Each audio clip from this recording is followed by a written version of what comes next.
शिवाजी महाराज, महाराष्ट्राचे जनक लोकराजे शाहू महाराज, क्रांतीसूर्य ज्योतिबा फुले तथा बहुजन विचारधारेच्या मालिकेमधील सर्व महापुरुष त्या सर्वांना मी सर्वप्रथम त्रिवार अभिवादन करतो।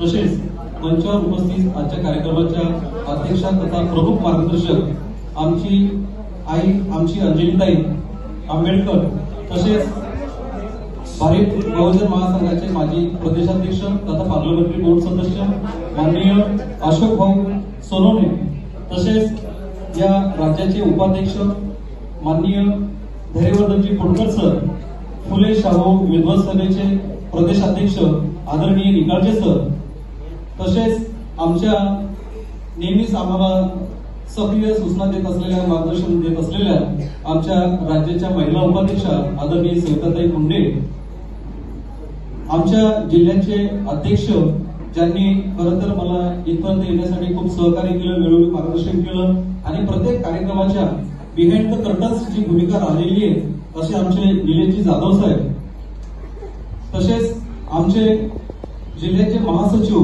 आदरणीय प्रशांतजी वाघोले साहेब, आमचे जिल्ह्याचे दुसरे महासचिव आदरणीय विष्णू उबाळे साहेब, तसेच जिल्हा आता आमचं दक्षिण आणि उत्तर आहे, आमच्या दोघांमध्ये पुसटची रेषा आहे, तसे उत्तरचे जिल्हाध्यक्ष आदरणीय चौकसे साहेब, आमच्या विशाखाताई, अंजलीताई, मी सांगू इच्छितो की या अशा ताई आहेत ज्या वेळोवेळी प्रत्येक प्रोग्राम फॉलो करतात, आम्हाला सूचना देतात, आम्हाला मार्गदर्शन देतात आणि एका बहिणीसारख्या उभ्या राहतात। खरं तर ह्या झालं तर वरती ह्या तुमचं मतदार नाव टाकून घेतो इकडे बघा, दोघं मिळून 3 आमदार देतो की नाही? ताई तुम्ही 2 मागत होत्या, 3 देतो। यानंतर नुकताच काही दिवसापूर्वी 10-15 दिवसापूर्वी समेटची जी कार्यकारिणी जाहीर झाली ते आमचे युवा डॅशिंग आणि सदा सक्रिय असलेले मोहित दामोदर, तसेच या ठिकाणी ताई प्रबुद्ध भारत हा केवळ वंचितचा समूह नसून काही इतर लोक ज्यांच्यापर्यंत आम्ही पोहोचलो त्यामध्ये बामसेपचे काही पदाधिकारी आहेत, काही कार्यकर्ते आहेत, त्यानंतर कास्ट्राईक संघटनेचे पदाधिकारी आहेत, विविध संघटना आज आपल्या सोबत आलेल्या आहेत आणि येत्या काही दिवसामध्ये काही बामसेप असेल, कास्ट्राईक संघटना असेल, तसेच स्थानिक काही सामाजिक संघटना आहेत। जसं आता मधल्या काळामध्ये एका जनावरांच्या संघटनेने बरंचसं संघटन डॅमेज करणं लावलं। आता वाघ, पॅन्थर, चित्ता ही जनावरांची नाव आहे, माणसाची नाहीये।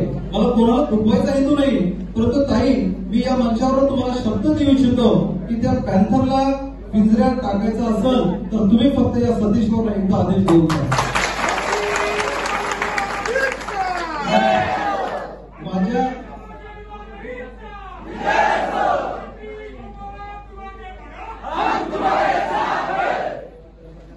माझी उंची थोडीशी लाल बहादूर सारखी आहे, भुईमुगाच्या झाडाला जमिनीखाली शेंगा येतात, माझं नेटवर्क खाली आहे। आज बुलढाण्यामध्ये असा वार्ड नाही, बुलढाणा तालुक्यात असं गाव नाही जिथं आमची शाखा किंवा आमचा सभासद नाही, ही परिस्थिती आज काही आम्हाला जिल्ह्याने 300 सभासद सांगितले होते नागपूरच्या सभेमध्ये। आम्ही तर ज्या दिवशी पार्टीत आलो मी पाहिलं सविताताई, बऱ्याचदा काय झालं की कोणाची नावाची लढाई, कोणाचं काय झालं म्हणून ती लढाई। आता आम्हाला सूचना येतात, जर आम्ही कमीच नाही राहिलो, आमची कमी कोणी काढलीच नाही तर आम्ही परफेक्ट पण होऊ शकणार नाही। त्याबद्दल सगळ्यांच्या ज्या काही सूचना आल्या सगळ्यांचे मी आभारच मानतो मनापासून आणि तुमच्या ज्या सूचना भविष्यामध्ये आमची मार्गदर्शक तत्व असतील त्याची नियमावली म्हणून आम्ही सोबत घेऊ। जी दादांनी आम्हाला 300चं टार्गेट दिलं होतं, आज मी 200चं टार्गेट पूर्ण करून दिलं आणि येत्या लोकसभेच्या अगोदर काही 1000 सभासदांची यादी कोणताही कार्यक्रम न घेता तुमच्यापर्यंत पोहोचव हा शब्द या ठिकाणी।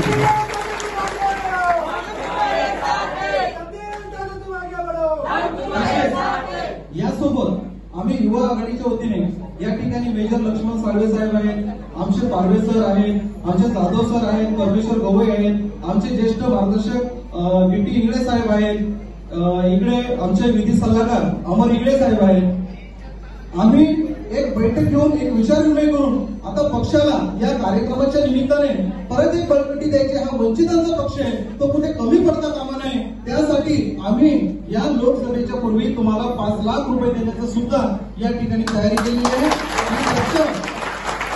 दिवस केला, तुम्ही दिलेला टार्गेट, तुम्हाला दिलेला पेपर, आज त्याच्यावर आम्ही जसंच्या तसं काम केलं. जाताना पेपर घेऊन जा. तुमच्याकडे आतापर्यंत वंचित बहुजन युवा आघाडीचा खरं तर हा आढावा देण्याचा कार्यक्रम नाही, पण आम्ही असं म्हणू लागते वंचित एक वीक म्हणलं तर काय शेवटी ऑफशूट आहे, मेन पुरावा नाही. उड्या नाल्याला पुरावामध्ये याला वेळ जातो, आम्ही ते आहोत. त्यामुळं आम्ही आमच्या कार्याची अहवाल पुस्तिका तयार केली, ताईच्या समोर ठेवली आणि ताईंना देताना सांगितलं, ताई या वर्षभरामध्ये युवा आघाडीने जे काम केलंय ते तुमच्या समोर या पुस्तिकेच्या माध्यमातून ठेवलंय. जर योग्य वाटलं तर हात द्या, अयोग्य वाटलं तर लाथाने मारा. तुमचा हात किंवा तुमची लाथ दोन्हीसाठी सतीश पवार तयार असेल.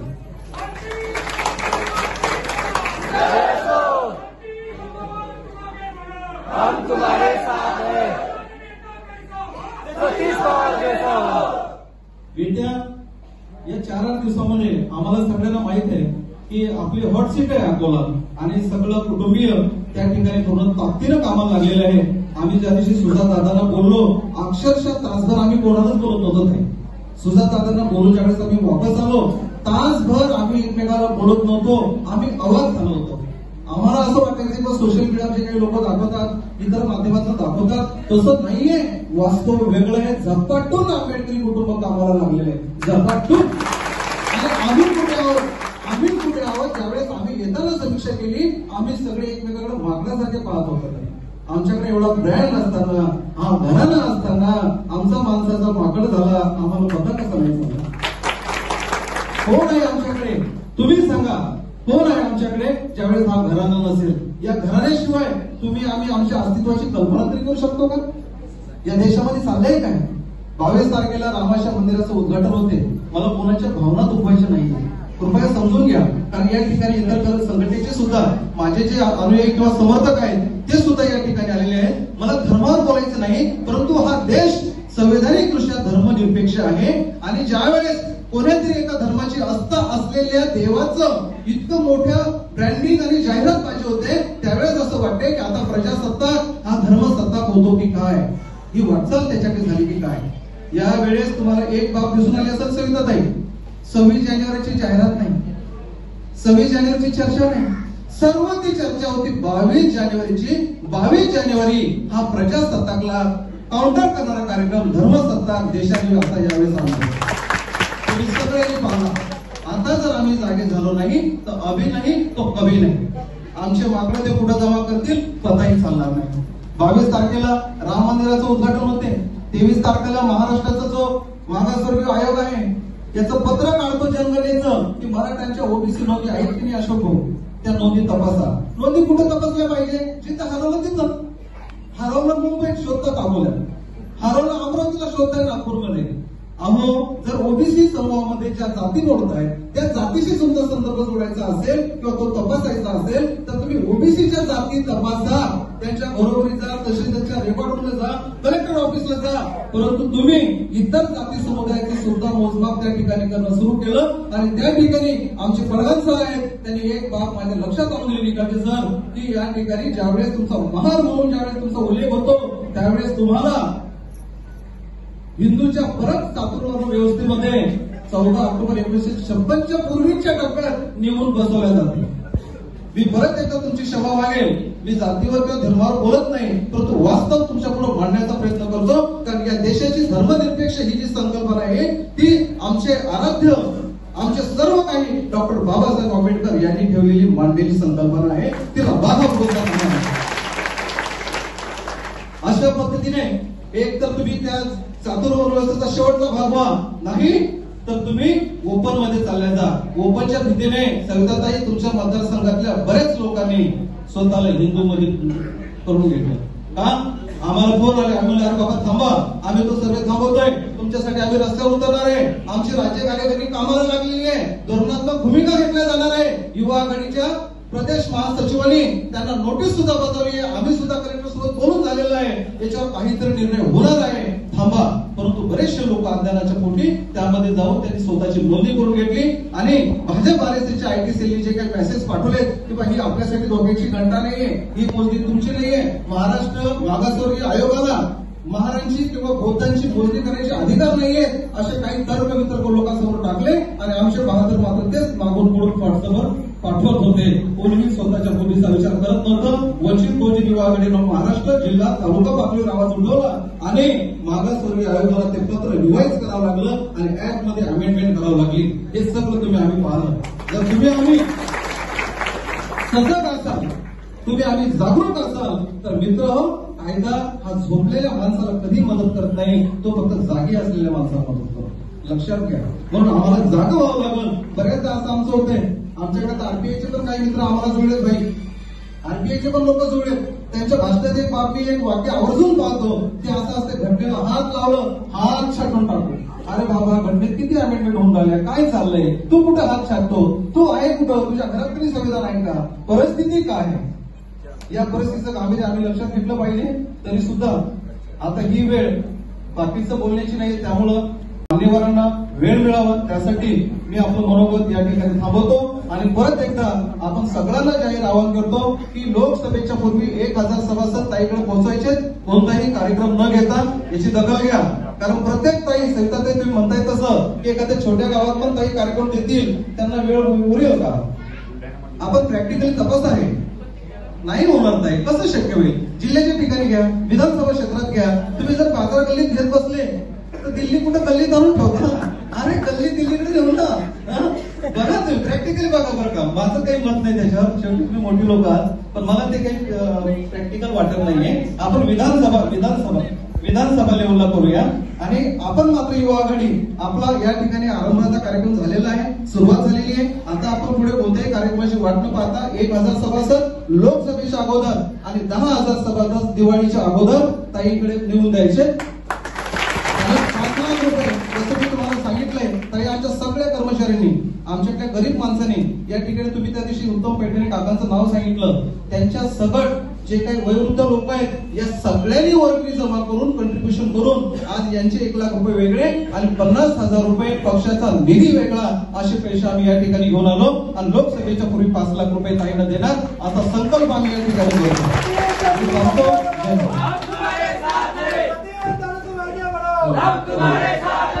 धन्यवाद दादा.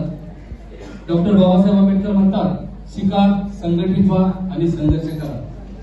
कदाचित उशिरा का होईना, तसं तर सर्वांनाच ते कळाले, पण आम्हाला दादाच्या रूपातून कळाले की डॉक्टर बाबासाहेब आंबेडकर यांनी दिलेला सल्ला, शिका, संघटित व्हा, संघर्ष करा, ही वेळ आहे. बाबासाहेब आंबेडकर म्हणतात, जो समाज विचाराची देवाणघेवाण करतो तो समाज इतिहास घडवतो आणि हा इतिहास वंचित बहुजन युवा आघाडीच्या माध्यमातून घडेल असा मी शब्द ताईंना देतो. यानंतर मी आता जास्त वेळ न घेता माननीय जितरत्न पटाईल साहेब, वृत्त संपादक प्रबुद्ध भारत सरांना विनंती करेल यांनी आपलं मार्गदर्शन करावं. एकदा जोरदार टाळ्या झाल्या पाहिजे.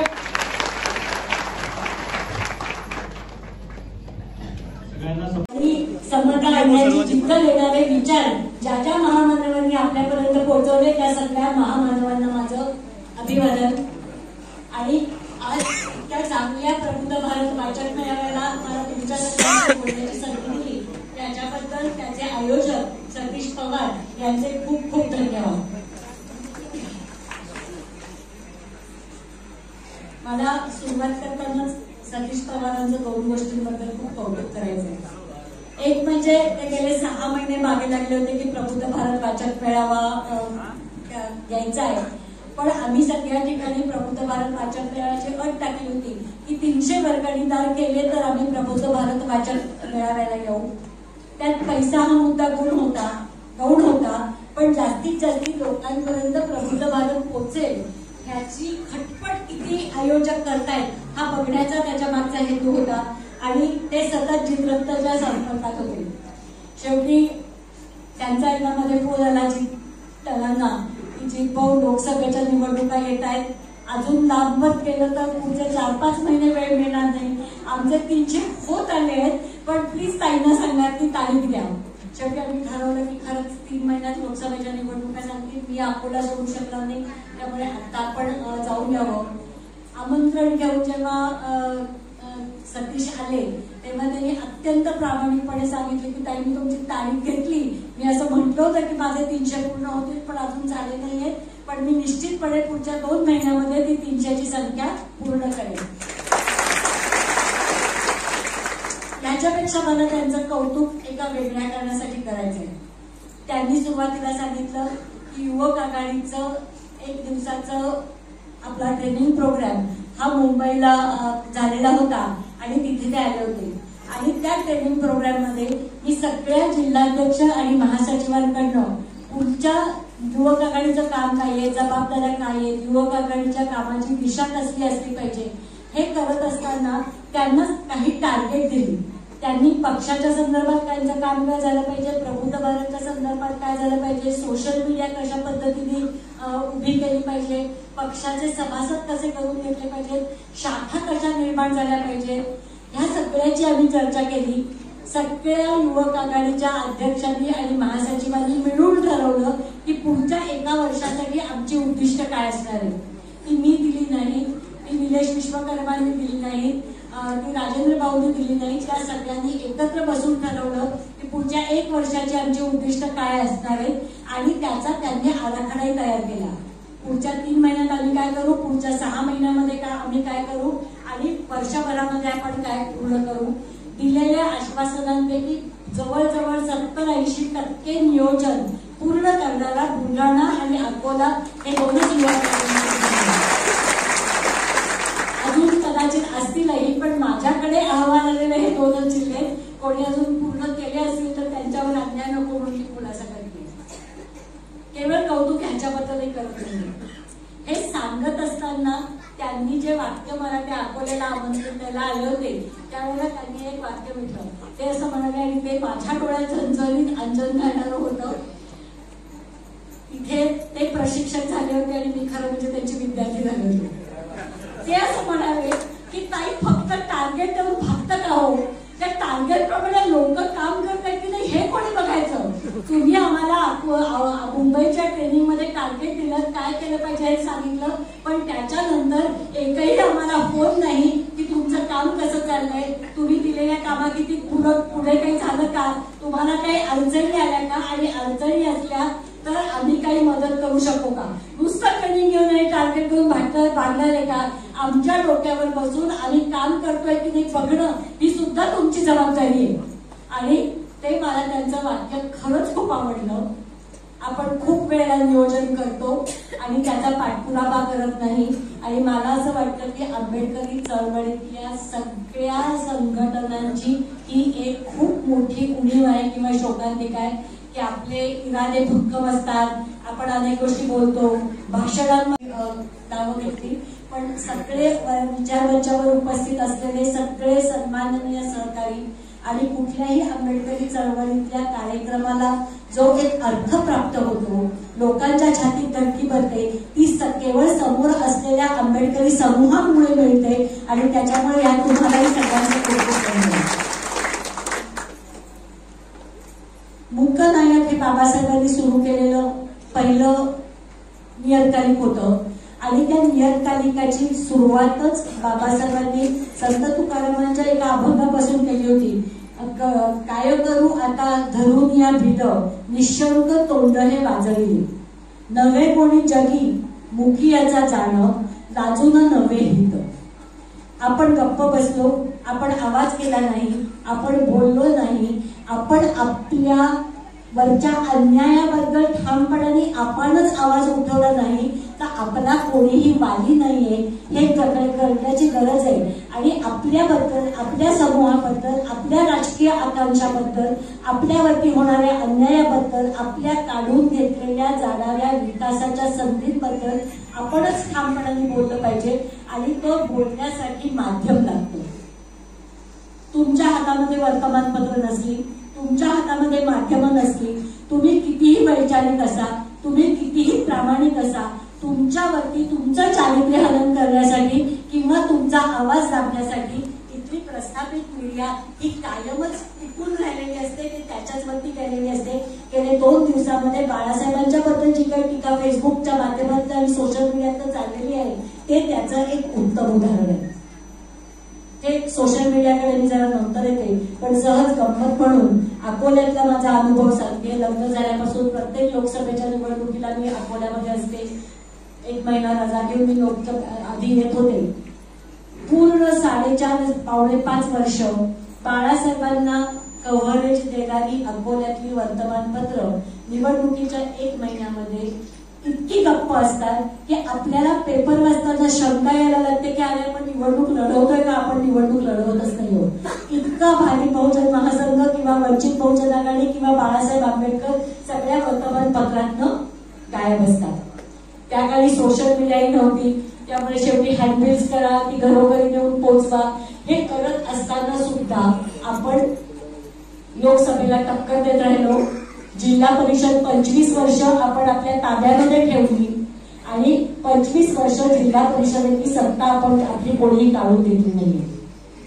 महाराष्ट्रातल्या 36 बरोबर ना, आता जिल्हे किती 36, महाराष्ट्रातल्या 36 जिल्ह्यांपैकी अकोला हा एकमेव जिल्हा आहे जिथे आंबेडकरी समूहाची सत्ता गेली 25 वर्ष झाली.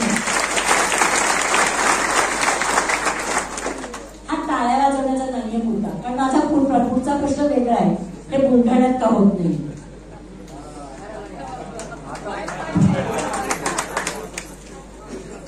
जरा अकोलेकरांना बुलढाण्यासाठी टाळ्या वाजवण्याची संधी पण देणार आहोत का?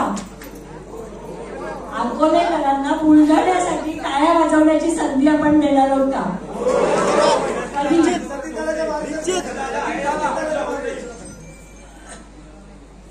ते आपण पुढे जाऊया त्याच्या बाबतीत.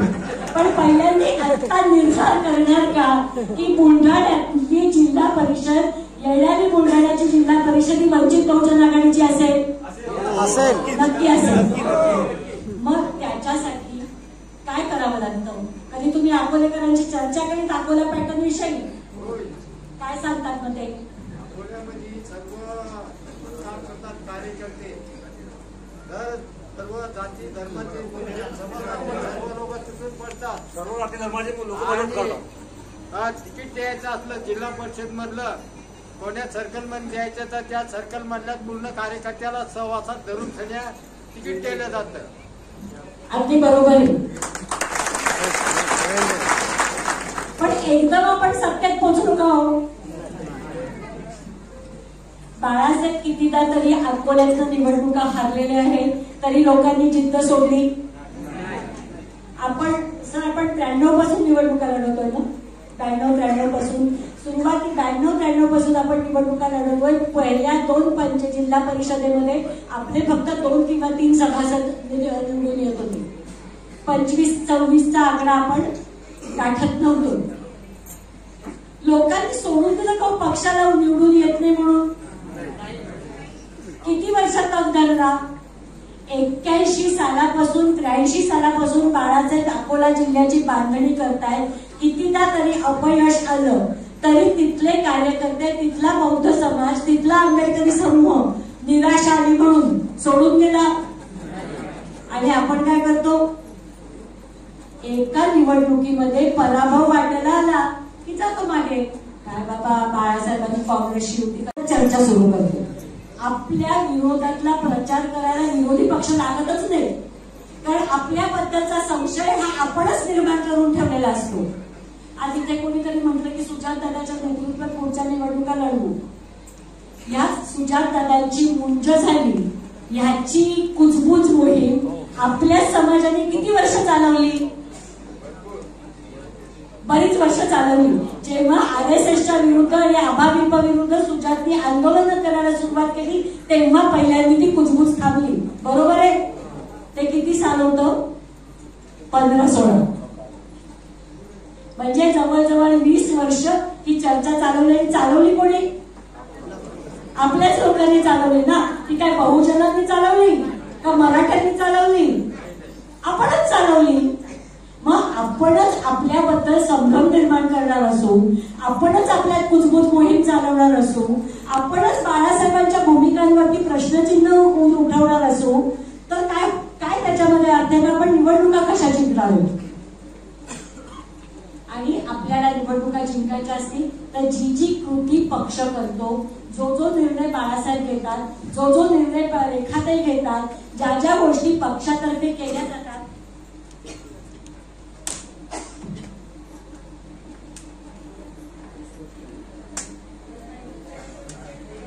त्या समजून घेण्याचं आपल्याकडे महत्वाचं आपल्याला कळलं पाहिजे आणि आपण त्या केल्या पाहिजे.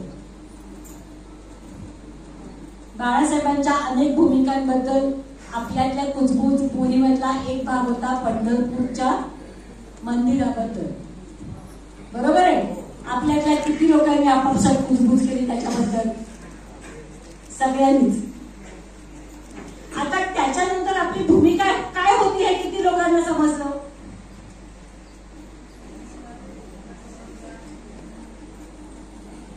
कोणाला समजलं नाही. का आपण केलं पंढरपूरचं आंदोलन?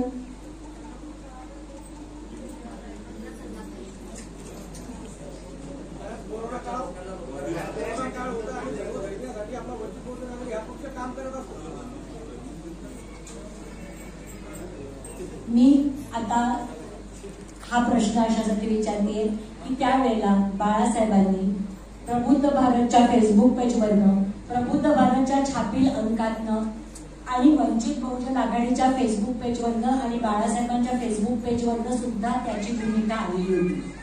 आणि ती भूमिका अशी होती की आपल्याला राजकारण करायचंय. कशाचं राजकारण करायचंय? सत्याचं राजकारण करायचंय. सत्याचं राजकारण कुठल्या मार्गाने होतं? निवडणुकांच्या मार्गाने होतं. कुठला मतदारसंघ, तर माझा बुलढाण्याचा अभ्यास थोडासा कमी आहे त्याच्याबद्दल माफी मागते, पण जिल्हा परिषदेचं कुठलं सर्कल जिल्हा परिषदेचं असं आहे बुलढाण्यातलं, घाटाखालचा घ्या, घाटावरचा घ्या, की केवळ बौद्ध मतांवरती आपली जिल्हा परिषदेची सीट निवडून येऊ शकते? एका सर्कलचं नाव सांगा. फक्त बौद्ध मतावरती. किती किती लोक बौद्ध आहेत तिथे? आणि बाकी समाज?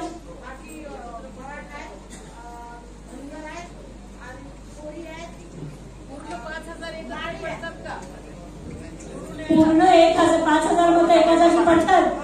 मग आतापर्यंत निवडून का नाही आला?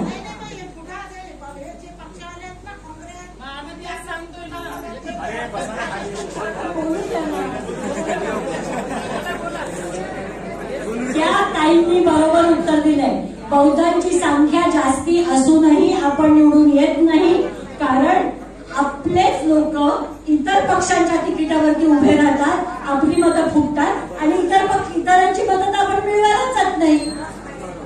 जातो का प्रचाराला?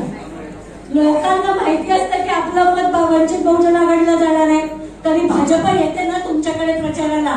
काँग्रेस येते का नाहीये? राष्ट्रवादी येते का नाहीये? आपण जातो का इतरांकडे? आपण काय करतो? आपल्या आपल्यातच फिरत बसतो. म्हणजे मी काजोक भाऊ